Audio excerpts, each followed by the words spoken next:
mulai. Oke, baik. Pada pertemuan kali ini kita akan melakukan pembahasan lagi tentang unsur seni dan komposisi estetik ya.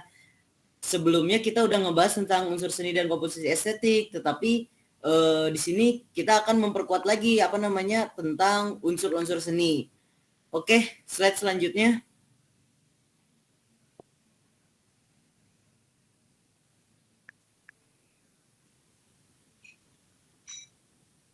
Next.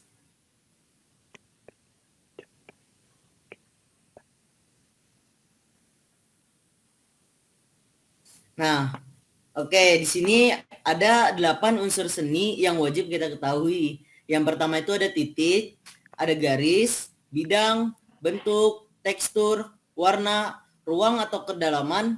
Yang terakhir itu ada gelap. Di situ ada tipe sedikit ya.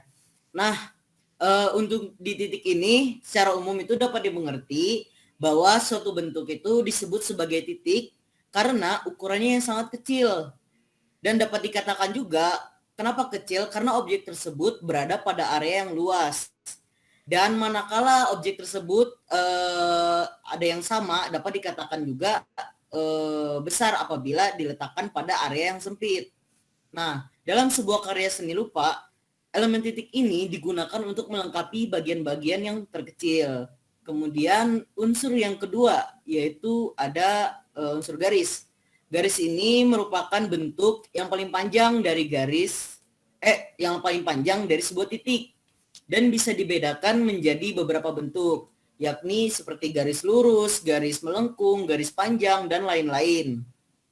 Selanjutnya ada unsur yang ketiga yaitu bidang.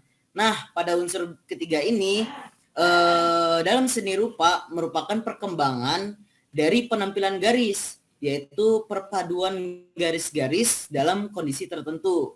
Nah, fungsi bidang ini terbagi menjadi 3. Yang pertama itu untuk menekankan nilai ekspresi, nilai gerak, nilai irama, dan nilai arah. Yang kedua, untuk memberikan batas, bentuk, serta ruang seperti tampak pada bangunan dan patung, contohnya. Nah, yang ketiga itu untuk memberikan sebuah kesan trimarta atau 3 dimensi yang ditimbulkan pada batasan panjang, lebar, dan tinggi. Selanjutnya unsur yang keempat yaitu bentuk. Nah, pada bentuk ini merupakan suatu bidang yang ada karena dibatasi oleh sebuah kontur atau garis yang dibatasi oleh sebuah warna. Nah, lanjut yang kelima. Yang kelima ini unsur tekstur. Pada tekstur ini merupakan sifat permukaan luar dari sebuah benda. Misalnya seperti kasar, halus, licin, atau kusam gitu kan. Nah, selanjutnya tekstur ini juga berfungsi untuk memberikan sebuah watak tertentu pada bidang permukaan yang dapat menimbulkan nilai estetis. Nah, selanjutnya ada yang namanya unsur warna. Pada unsur warna ini merupakan pantulan cahaya terhadap benda yang memiliki pigmen tertentu.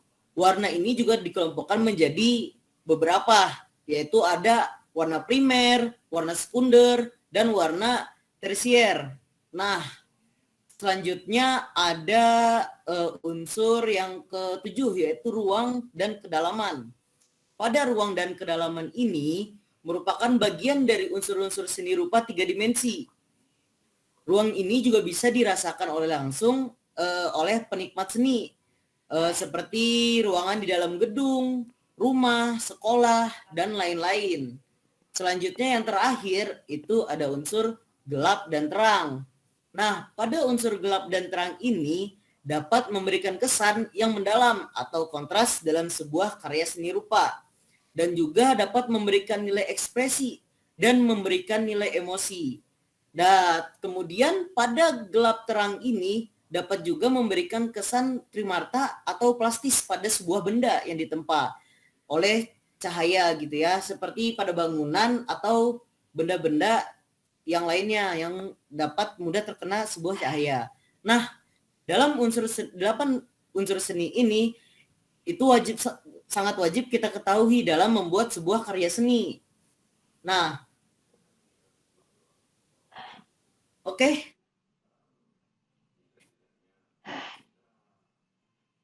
di sini Bapak akan mereview ulang gitu ya tentang coba ya, Bapak mau nanya nih, ada yang tahu nggak unsur seni apa sih yang paling dalam sebuah yang paling dasar gitu ya dalam sebuah seni rupa? Saya mau Ada coba yang tahu? jawab, Pak. Saya tahu, Pak.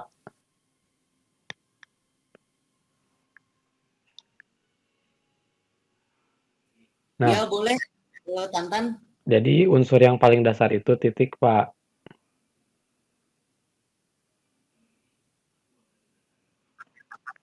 Oke, bagus banget nih jawabannya, bener ya.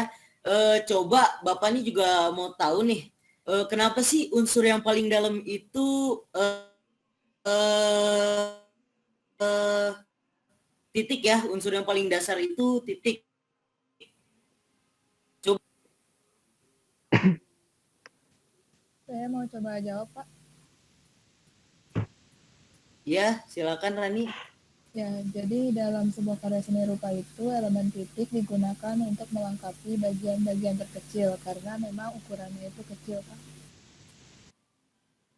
Oke, bagus banget nih.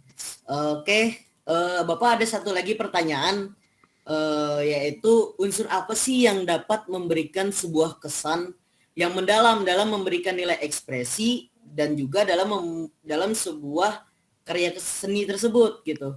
Ada yang tahu? Saya tahu, Pak. Jadi Ya, boleh silakan. Taufik. itu masuk ke dalam unsur gelap terang, Pak. Ya, oke, benar, bagus banget jawabannya. Jadi unsur yang dapat memberikan sebuah kesan yang mendalam dan memberikan nilai ekspresi dan dapat membangkitkan sebuah emosi itu adalah unsur gelap dan terang. Oke, slide selanjutnya.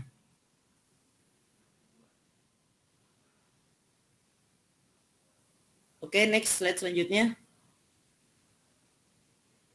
Nah, di sini Bapak ada contoh dalam sebuah seni ya. Ini Bapak buat sendiri ya, di situ ada desain isometri yang dimana pada desain ini terdapat sebuah garis, kemudian ada teksturnya, ada bentuknya, kemudian ada gelap dan terangnya, dan juga ada 8 unsur yang tadi kita sebutkan gitu kan, yang tadi kita udah bahas. Nah, dalam contoh tersebut, Bapak mau coba nih, apa namanya, kita lihat pada contoh yang ada tulisan gedung sate, desain isometri, hospital, dan apartemen. Nah, di situ tuh terdapat yang namanya gelap dan terang. Nah, di bagian gelap dan terang ini terdapat kita lihat di bagian gedung sate, yang dimana yang terangnya itu ada di bagian depan gedung tersebut dan yang gelapnya itu juga ada di bagian belakang gedung tersebut. Nah, kemudian ada juga tadi apa namanya, bentuk. Nah, dalam unsur yang tadi kita bahas yaitu ada bentuk. Nah, bentuknya itu di sini Bapak ngambil apa namanya bentuknya dari contohnya itu ada gedung, kemudian yang ada apa namanya di dalam sebuah ruangan. Misalnya ada di contoh yang kedua yaitu di dalam sebuah kamar gitu. Itu adalah kedua contoh yang Bapak ambil. Nah, mungkin itu yang bisa Bapak sampaikan. Kurang lebihnya mohon maaf. Assalamualaikum warahmatullahi wabarakatuh. Waalaikumsalam warahmatullahi Waalaikumsalam warahmatullahi wabarakatuh. wabarakatuh, Pak.